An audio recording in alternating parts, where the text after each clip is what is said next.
Buen día a todos y cada uno de ustedes, amados hermanos, familia en la fe, que sea la presencia de Dios inundando sus corazones, sus vidas, sus familias, proveyendo Él tanto para las necesidades materiales, pero por sobre todo esa necesidad espiritual en el corazón de cada uno de ustedes y en el corazón nuestro. Bienvenidos al estudio de la palabra del Señor, ya hoy miércoles 15 de mayo. Estamos en el mes cuando se recuerda a las madres y en verdad gracias al Señor por todas ellas una vez más. Entre otras cosas, antes de entrar a la palabra del Señor, el estudio, quisiera recordar a la iglesia local, a los amigos que quizás verán esta grabación en video, que nosotros este próximo domingo 19, este es domingo que se nos acerca, nuestro servicio estará comenzando a las 10 de la mañana. Tendremos un servicio unido junto con la iglesia australiana, la Dandenong Church of Christ, como también la iglesia africana, la iglesia Oromo. Y nosotros como latinos vamos a estar reuniéndonos en este domingo en que se celebra, se recuerda, se vuelve a vivir el domingo de Pentecostés. Así que ese es el motivo por el cual vamos a estar unidos y comenzando a las 10 de la mañana. Los hermanos de la iglesia local, por favor, traten por sobre todas las cosas traer un plato para compartir con las demás personas, y creemos de que vamos a tener una tremenda variedad. Vamos a ver personas tanto australianos, de la India, de Sri Lanka, de China, australianos lógicamente, como también de África. Y nosotros los latinos, ahí entramos salvadoreños, chilenos, colombianos, uruguayos, españoles, y vamos a tener una variedad impresionante, incluyendo a un hermano de la congregación que es originario de la isla Mauricio. Él habla francés, pero está aprendiendo español. Así es que vamos a disfrutar mucho la presencia del Señor unidos las tres iglesias. Y sin más preámbulo, entramos entonces al libro de Apocalipsis, y ahora vamos a leer el versículo 11 de ese capítulo 12 que hemos tenido en estudio ya por varias semanas. Y dice este versículo 11 de la siguiente manera, leyendo la palabra de Dios en el nombre del Padre, del Hijo y del Espíritu Santo. Y dice, y ellos le han vencido por medio de la sangre del Cordero y de la palabra del testimonio de ellos, y menospreciaron sus vidas hasta la muerte. Recuerde que hemos estado viendo en las escrituras en las semanas pasadas, cuando Miguel y sus ángeles, el arcángel Miguel, se dispone a ese combate, a ese frente a frente contra las fuerzas del maligno, y estuvimos analizando un poco sobre Miguel. También estuvimos viendo la semana pasada precisamente el combate que presentó también Satanás, el diablo, la serpiente antigua, el dragón, como lo vimos aquí en este capítulo 12 de Apocalipsis, el dragón y sus ángeles luchando contra Miguel, el arcángel Miguel y sus ángeles. Dejamos ahí la semana pasada y ahora venimos a esta parte muy importante para usted y para mí. ¿Por qué razón? Porque dice, y ellos le han vencido por medio de la sangre del Cordero y de la palabra del testimonio de ellos, y menospreciaron sus vidas hasta la muerte. Aquí es donde tiene el papel todo aquel hombre, toda aquella mujer, solamente dos géneros, masculino y femenino, no hay más. Olvidémonos de tanta basura que el enemigo está tratando de tirar en contra incluyendo de la iglesia misma. Todo hombre, toda mujer creyente en Dios tendrá que presentar también batalla en contra del enemigo, y eso lo hacemos constantemente. Y dice aquí tres elementos importantes para poder vencer. El primero de ellos es la sangre del Cordero. Recordemos de que en las Escrituras, cuando vemos el hecho mismo del padre Abraham, cuando fue llamado por Dios al monte Moriah y le pidió que sacrificara a su hijo, prácticamente era un prototipo de Cristo en la vida de Isaac, hijo de Abraham, que sería sacrificado. Antes de Abraham, en el tiempo de la creación misma, vemos también de que cuando Adán y Eva cayeron, pecaron, como se dice también en términos de estudios bíblicos, la caída. Cuando eso se dio, Dios empezó a preguntarle a Adán, Adán, ¿a dónde estás? No es que el Señor no supiera, no es que estaban como jugando a las escondidas, no, el Señor sabía dónde estaba ese muchacho. Pero le dijo, ¿a dónde estás? Entonces Adán le dijo a Dios, tuve miedo y me escondí. ¿Qué has hecho? Bueno, la verdad es que yo nada, la mujer que tú me diste fue la que me indujo a comer del árbol del que tú dijiste. Conocemos el momento ese en que cayó Adán y Eva. Pero entonces Dios le dice, tienes que cubrirte porque ahora estás desnudo.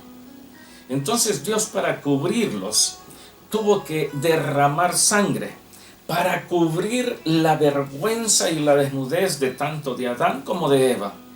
En el caso de Abraham, tuvo que darse el derramamiento de sangre. Dice la Escritura de que el padre Abraham literalmente lo tomó de entre los muertos, a su hijo Isaac.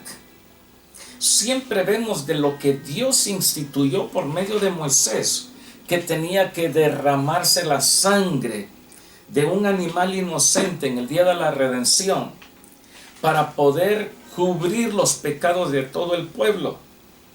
Posteriormente lo vemos en la misma persona de Cristo el Señor, cuando Él se presenta a Juan el Bautista para ser bautizado.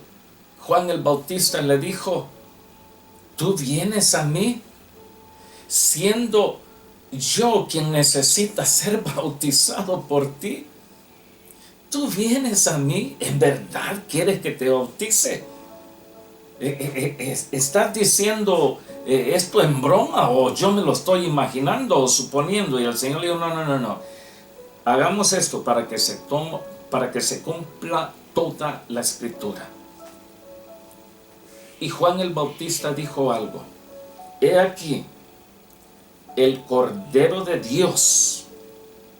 He aquí el Cordero de Dios que quita los pecados de todo el mundo. Luego el apóstol San Juan dice que la sangre de Jesucristo nos limpia de todo pecado. Entonces, una de las armas importantes que aquí se presentan en este versículo 11 de Apocalipsis 12 es precisamente la arma poderosa de la sangre derramada de Cristo en la cruz del Calvario.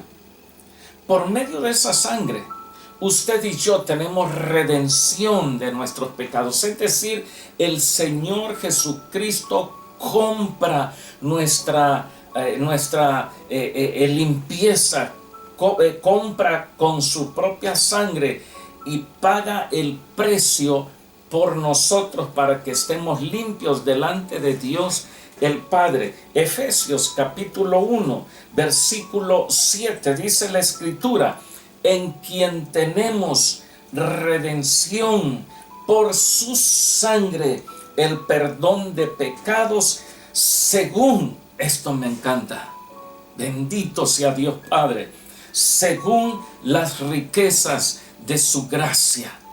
Cuando dice según las riquezas, es una sobreabundancia de riqueza de la gracia de Dios para todos los seres humanos, no para los espíritus, no para los ángeles, porque Cristo vino a dar su vida por el mundo, pero no por Satanás y los ángeles caídos. No, Cristo vino a dar su vida, a derramar su sangre por los seres humanos, por aquellos que fuimos creados a imagen y semejanza de Dios, por ellos solamente. Y hay una riqueza impresionante de la gracia de Dios. ¿Qué es la gracia de Dios? Es el favor inmerecido de nosotros para poder recibirlo. ¿Merecemos eso? No lo merecemos, por cuanto somos pecadores, por cuanto le fallamos a Dios, porque le damos la espalda, porque nacimos prácticamente en pecado. Entonces viene la riqueza de la gracia, de ese favor inmerecido de Dios, y a través del derramamiento de la sangre de Cristo es como nosotros, usted y yo, tenemos perdón de nuestros pecados. Aparte, ¿por qué es tan poderosa esta arma? Porque esta arma nos hace libres. La sangre preciosa de Jesucristo nuestro Señor nos da la libertad que necesitamos, tanto acá en la tierra, pero también delante de Dios el Padre. Dice la Escritura en la carta a los Hebreos, en el capítulo 10, versículo 19, dice: así que, hermanos, teniendo libertad para entrar en el lugar santísimo. Cuando dice el lugar santísimo, aquí la Escritura, por eso se llama la carta a los Hebreos, fue dirigida a ellos originalmente, a un grupo de judíos que se habían convertido a la fe en Cristo Jesús. A ellos, cuando se les escribió lo que tenemos clasificado nosotros como Hebreos 10:19, ellos entendían perfectamente de lo que se les estaba diciendo en esa carta. Cuando se les menciona el lugar santísimo, lógicamente ellos se hacían la imagen: está hablando del tabernáculo, está hablando del templo levantado por Salomón, está hablando por el templo reconstruido, porque allí es precisamente donde estaba el atrio, donde podía llegar todos los hombres a presentar los animales para ser sacrificados en favor de ellos y de sus familias. Pero al lugar santo entraban solamente, ya no toda la gente del pueblo, sino que solamente los sacerdotes y los sirvientes del sacerdote.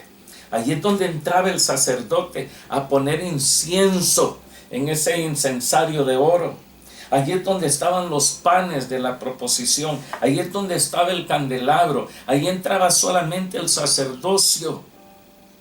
Pero después, más adentro, estaba el lugar santísimo. Allí no entraban todos los sacerdotes. Allí entraba solamente uno de ellos, el sumo sacerdote. Cuando habla de sumo sacerdote, es el sacerdote que tenía el nivel más alto dentro de todos los sacerdotes. Y ahora la Escritura dice ya en el Nuevo Testamento de que usted y yo, los hijos de Dios, tenemos libertad, dice, para entrar en el lugar santísimo. Allí donde estaban aquellos dos querubines, allí donde estaba el arca del pacto, allí donde estaba depositada dentro del arca la vara de Aarón, allí donde estaba depositadas las tablas de la ley, allí donde estaba inicialmente parte del maná que se puso allá adentro también. Ese lugar era lo más íntimo tanto del tabernáculo y posteriormente del templo construido. Ahora, ahí, repito, no entraban todos los sacerdotes, sino que uno, y no todos los días, sino que entraba una vez al año.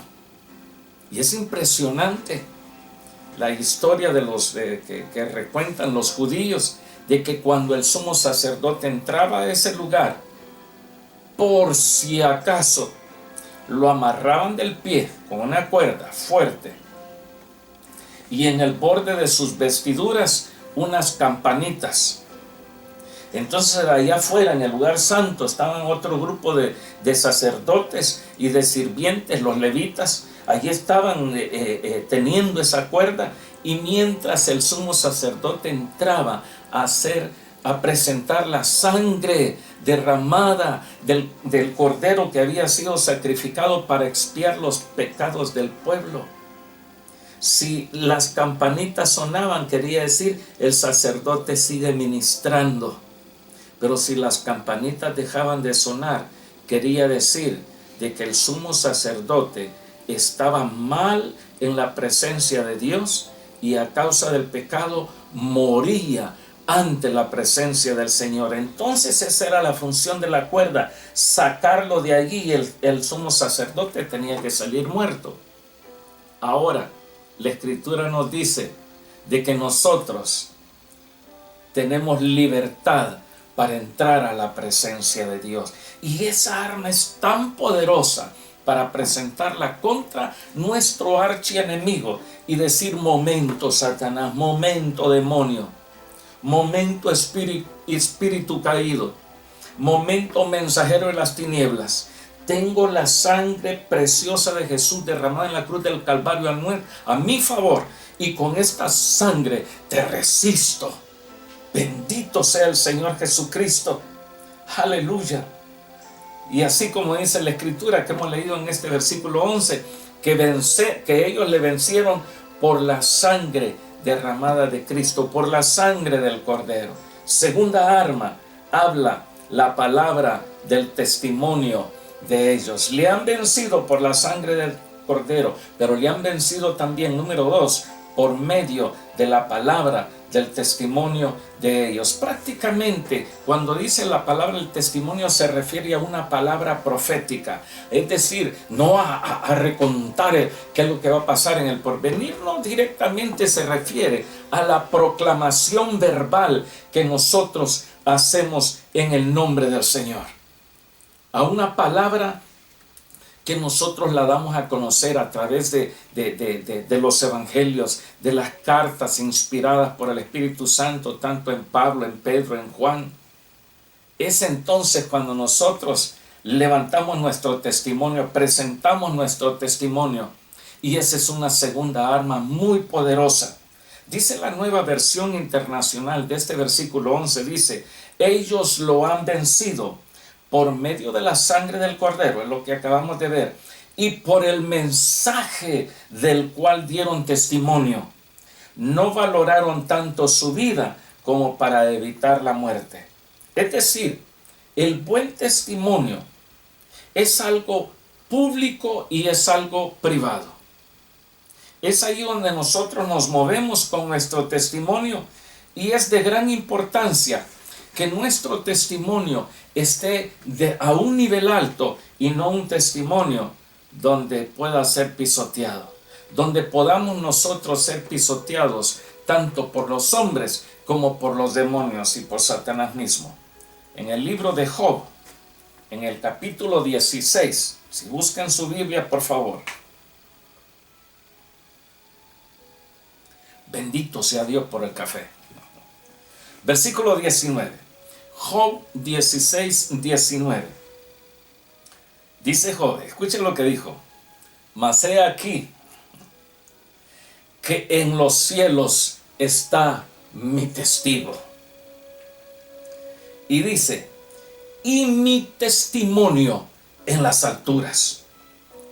Ahora, de aquí podría surgir una gran pregunta. Job dijo: mi testimonio está en las alturas. Hermano, hermana, preguntémonos: ¿a dónde está nuestro testimonio? ¿Está en las alturas o está por los suelos? ¿Cuál es nuestra forma de vivir? ¿Qué tal cuando nosotros nos aprovechamos de las demás personas? ¿Qué testimonio tenemos? ¿Qué tal cuando nos aprovechamos, qué sé yo, del liderazgo que ejercemos nosotros, los líderes de las congregaciones?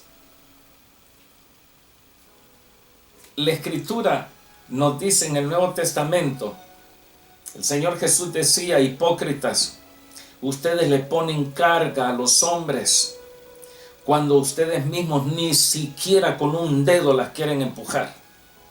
Ni siquiera con un dedo quieren hacer un esfuerzo con esa clase de cargas que le están poniendo a la gente. Una cosa es decir: ustedes háganlo, pero yo no hago nada. ¿Qué testimonio tenemos? ¿Qué testimonio hay delante de las personas? Por eso la gran pregunta: ¿dónde está nuestro testimonio? Porque esto es muy importante para afectar, para bien o para mal a las personas. Si tenemos un buen testimonio, la gente dice, no, este es de respeto. Pero cuando un creyente, un hombre, una mujer de Dios tiene mal testimonio, ¿qué dicen? No, sí, yo le conozco, yo sé las movidas que anda haciendo, yo sé de quiénes se aprovecha, yo sé de los trucos, los malabares que hace para sacar beneficio propio, personal, para acumular más cosas para sí mismo o para sí misma. Yo le conozco. ¿Cómo y dónde está nuestro testimonio? Nuestro testimonio afecta a nuestras familias, ¿para bien o para mal? Nuestro testimonio afecta a nuestra pareja, a la esposa, al esposo de las hermanas, a los hijos, a los padres, a los demás parientes. Nuestro testimonio afecta nuestra propia iglesia. Qué triste es cuando en las iglesias se escucha decir, no, yo conozco a tal hermanito o tal hermanita. No le preste atención, es mentiroso como él solo, es muy mentirosa, no, ni le crea, no le preste oídos. ¿Dónde está nuestro testimonio? Me pregunto. Lo más impresionante también en todo esto es que el testimonio es como la fama. Dice, este hermano tiene buena fama de que bien dado a las cosas de Dios. Pero hay otros creyentes que tienen mala fama. Dicen, no, así sabemos, ahí lo hemos visto. Y cuando se dice eso, por esa razón, preguntémonos, ¿dónde está mi testimonio? Si es que a veces cuando salimos de las congregaciones, salimos a hacer cualquier cosa y no nos interesa lo que dirán, porque no estamos con los hermanos, estamos ahí, qué sé yo, con los amigos, con los familiares que no son creyentes. Entonces haremos y vamos a deshacer lo que nosotros querramos. Al fin y al cabo no estamos en la iglesia. Entonces nos damos a la parranda, a las bebederas, a cualquier cosa, a actuar como cualquier persona que no conoce a Dios. ¿A dónde está nuestro testimonio? ¿Dónde está esa segunda arma poderosa para hacerle frente al enemigo, a los demonios? Recuerde, Apocalipsis 12:11 dice, y ellos le han vencido por la sangre del Cordero y por la palabra del testimonio de ellos. Éxodo capítulo 25, versículo 16. Dice la Escritura de esta manera, y pondrás, dijo Dios, hablando a Moisés, y pondrás en el arca del pacto, el testimonio que yo te daré. Es decir, la palabra de Dios puesta dentro del arca del pacto. Adentro vas a poner las escrituras. En otras palabras, el testimonio de Dios, la palabra de Dios está puesto delante de todos los hombres. Por eso la Escritura dice, y será predicado el evangelio del reino a todas las naciones, y después o entonces vendrá el fin. Porque Dios pone su testimonio delante de todos los hombres. ¿Y qué da el testimonio de los hombres? Bueno, si el testimonio de Dios está delante de todos nosotros, nuestro testimonio está delante de Dios. Bueno o malo, Dios no puede ser burlado. Lo que nosotros hacemos está delante de Dios. Cómo nosotros nos comportamos está delante de Dios. Las palabras que pronunciamos están delante de Dios. Por esa razón, mucho cuidado. Rápidamente quiero que venga, por favor, y veamos dos clases de testimonio que tenían dos personas. Hechos, capítulo 10, versículos 17 al 22. Aquí vamos a ver a un hombre llamado Pedro, el apóstol San Pedro, y a Cornelio, un centurión romano. Un judío por naturaleza convertido a la fe en Cristo Jesús, Pedro, y a un gentil romano Pero vea lo que dice la Escritura. Y mientras Pedro estaba perplejo dentro de sí sobre lo que significaría la visión que había visto. ¿Qué visión? Él la había visto porque Dios le mostró en visión un lienzo donde había toda clase de animales cuadrúpedos, y oyó una voz que le había dicho: Pedro, mata y come. Entonces Pedro le dijo: no, Señor. Y me dice: ¿qué Pedrito atrevido el muchacho? Dijo: no, Señor, porque jamás ha entrado algo inmundo a mi boca. O sea que ahí habían chanchos, pues. El Señor le mostró los chanchos. Le dije: mate un chancho y cómaselo. Dijo: no, Señor. Hasta que el Señor le dijo: no llames inmundo lo que yo santifiqué. Entonces Pedro, con esa gran visión, está perplejo. ¿Qué quiere decir esto? Entonces, he aquí los hombres que habían sido enviados por Cornelio. Por favor, tome atención a esta palabra: enviados. Enviados por Cornelio, el centurión romano, los cuales, preguntando por la casa de Simón, llegaron a la puerta, y llamando preguntaron si moraba allí un Simón que tenía por sobrenombre Pedro. Versículo 19. Y mientras Pedro pensaba en la visión, escuchen, le dijo el Espíritu Santo hablando a Pedrito, le dijo: he aquí, 3 hombres te buscan. Y le dice: levántate pues, y desciende, y no dudes en ir con ellos. Aquí está el Espíritu Santo hablando a Pedro, y le dice: porque yo los he enviado. Arriba en el versículo 17 vemos que dice: y habían sido enviados por Cornelio. Habían sido enviados por Cornelio, pero después el Espíritu Santo le dice a Pedro: yo los he enviado.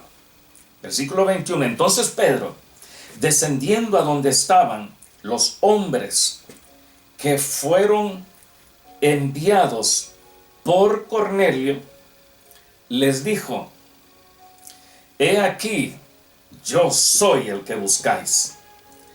¿Cuál es la causa por la que habéis venido? Le dijo a los 3 muchachos que estaban allí. Ellos le dijeron: Cornelio el centurión, varón justo, aleluya, varón justo y temeroso de Dios, que tiene buen testimonio en toda la nación de los judíos. Nuevamente preguntémonos: ¿cuál es el testimonio? ¿Qué opinión tiene la gente de usted? ¿Qué opinión tiene la gente de mí? Este hombre, este centurión, tiene buen testimonio en toda la nación de los judíos. Ha recibido instrucciones de un santo ángel de hacerte venir a su casa para oír tus palabras. ¿Quién le habló a Pedro? El Espíritu Santo. ¿Quién le habló a Pedro? El Espíritu Santo. ¿Quién le habló a Pedro? El Espíritu Santo. ¿Quién le habló a Cornelio? Ellos lo identificaron como un santo ángel. El Espíritu Santo obrando también en la vida de Cornelio, porque no era un simple romano, era un hombre que tenía buen testimonio en toda la nación judía. Estos tenían buen testimonio, estos eran reconocidos. Aparte de esto, la fe es muy importante para poder llegar a buen testimonio. Dice Hebreos capítulo 11, versículo 1. Dice: esto lo sabemos de memoria muchos de nosotros. Hebreos 11:1, la fe y el buen testimonio. Dice: es pues la fe, la certeza de lo que se espera, la convicción de lo que no se ve.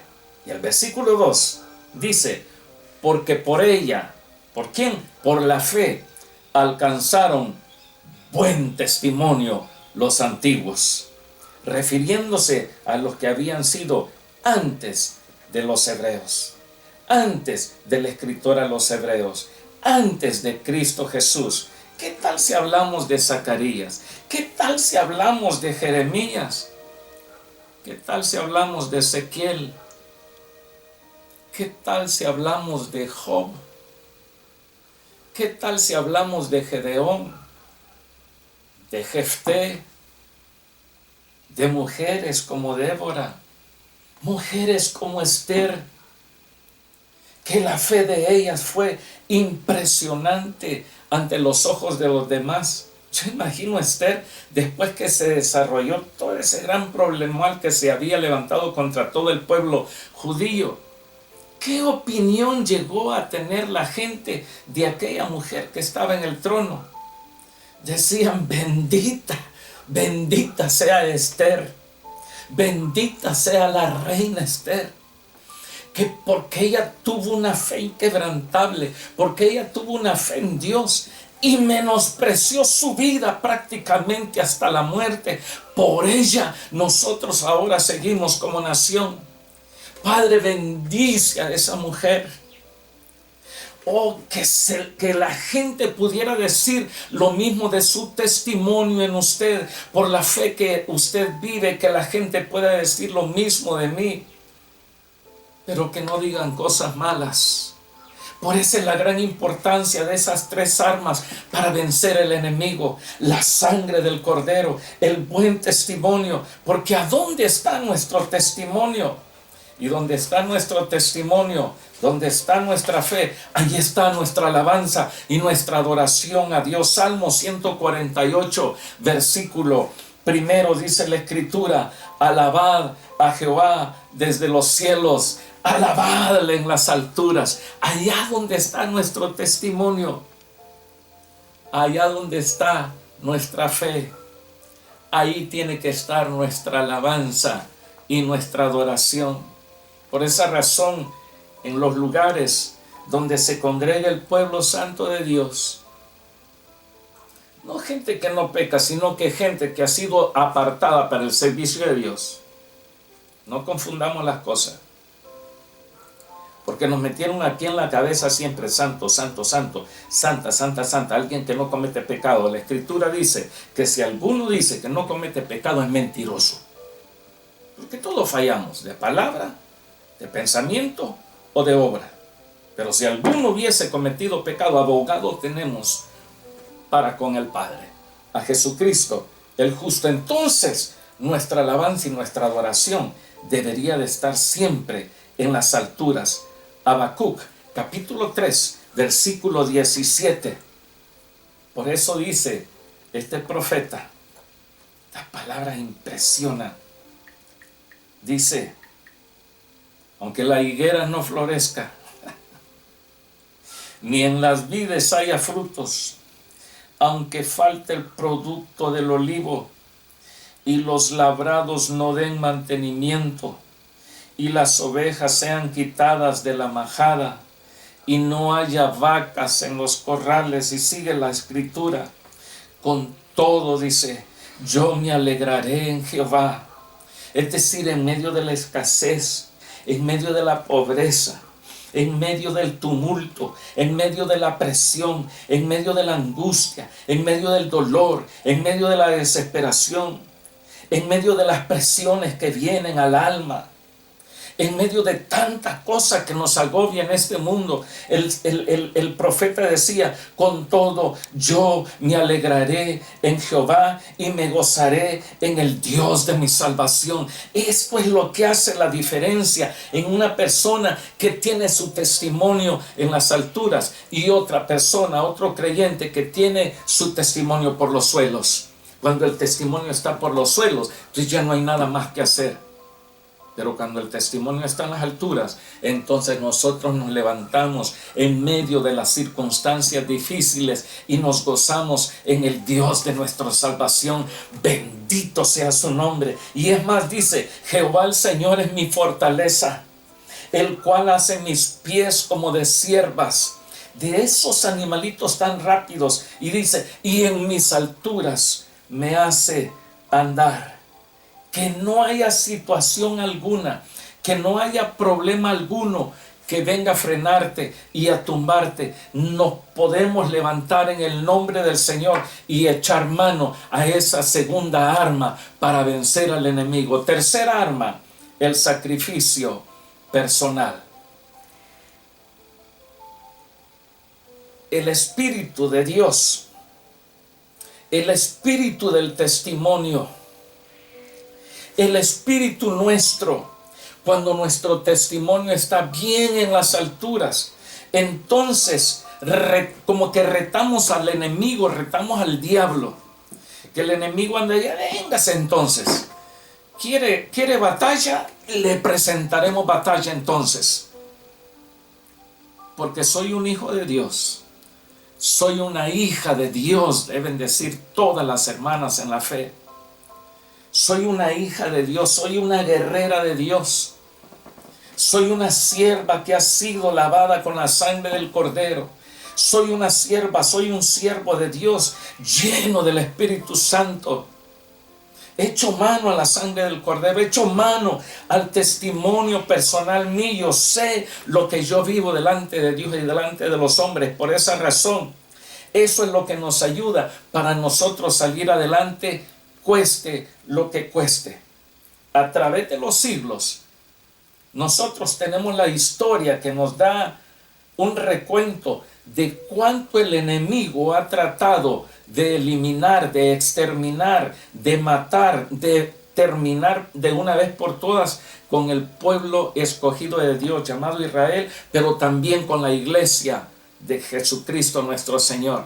A través de todos los siglos, el caso mismo que mencioné anteriormente con Esther, se levantó el enemigo, llegó a la mente de aquellos hombres malvados y ahora es el momento, matémoslos. ¿Qué tal con Daniel allá en Babilonia? ¿Qué tal de Sadrach, Mesach y Abednego? Si no adoran la imagen se mueren, pues nos morimos. No escatimaron sus vidas, sino que las pusieron. Nos van a matar, mátenos. Si Dios quiere nos salva, y si no, igual, no nos hincamos ante esa imagen pagana, ante ese ídolo. El caso de Daniel, prohibido orar. ¿Cómo que prohibido orar? Mire qué triste en estos días. Convocamos a orar. No todos van a orar, porque están ocupados, tienen esto, tienen lo otro. Pero eso sí, los invitan a un paseo, si es posible, ni duermen. Pero ir a la oración, no. Y no es cosa de que digan los que se reúnan. Este próximo sábado que viene de oración, el primer sábado del mes de junio, cualquiera que llegue a orar, lo vamos a matar. Eso fue lo que le dijeron a Daniel. ¿Qué dijo Daniel? ¿Con qué es prohibido? No, para mí no es prohibido. Voy a abrir las cortinas. ¿Me quieren ver? Que me miren.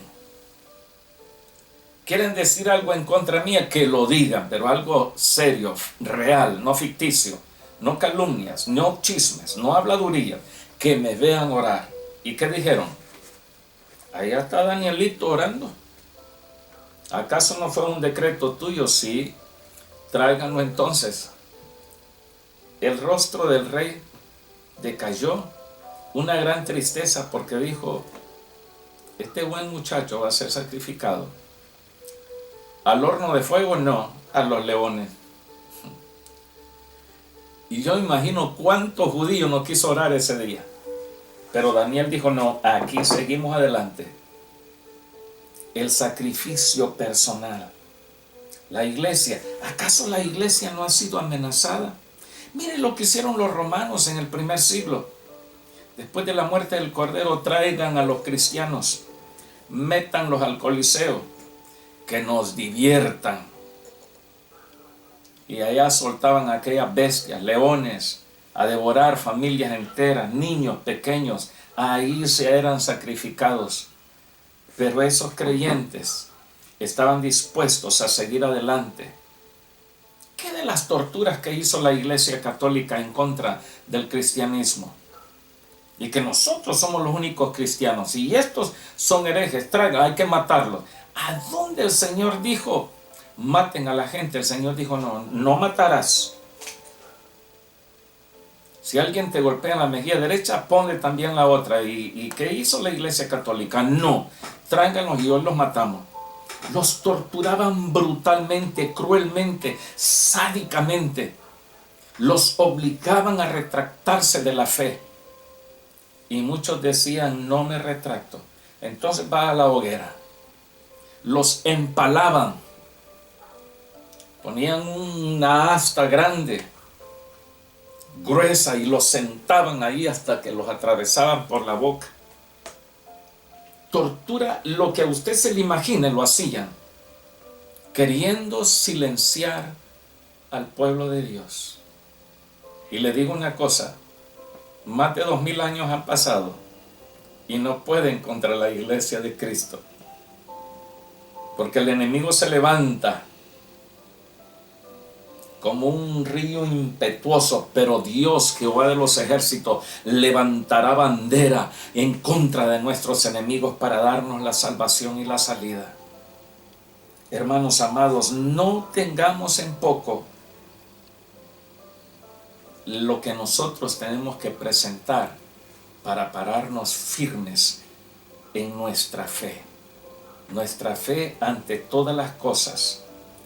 Mire, a veces nos ven mal, a veces hablan en mal de nosotros, a veces levantan calumnias en contra de nosotros.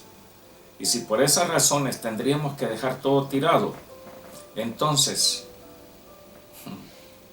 no valemos mucho.